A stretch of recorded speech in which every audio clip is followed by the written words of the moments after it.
Text 12 and 13. Arjun said, "You are the Supreme Personality of Godhead, the ultimate abode, the purest, the absolute truth. You are the eternal, transcendental, original person, the unborn, the greatest. All the great sages, such as Narad, Asita, Devala, and Vyasa, confirm this truth about you, and now you yourself are declaring it to me."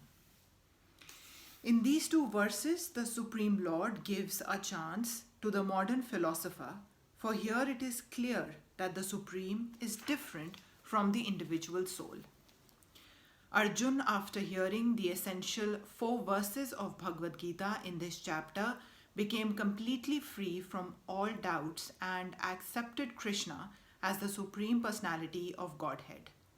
He at once boldly declares, "You are Param Brahma, the Supreme Personality of Godhead." And previously, Krishna stated that he is the originator of everything and everyone. Every demigod and every human being is dependent on him.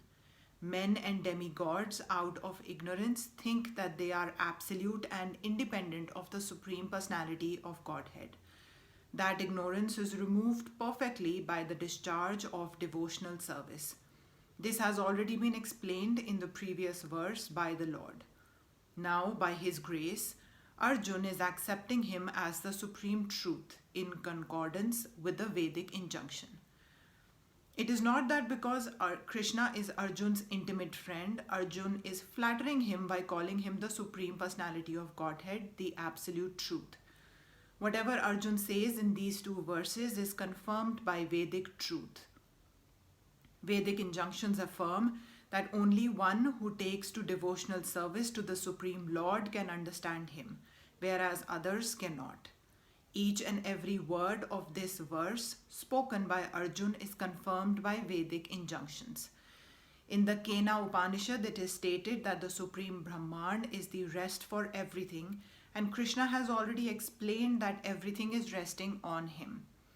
The Mundaka Upanishad confirms that the Supreme Lord, in whom everything is resting, can be realized only by those who engage constantly in thinking of him.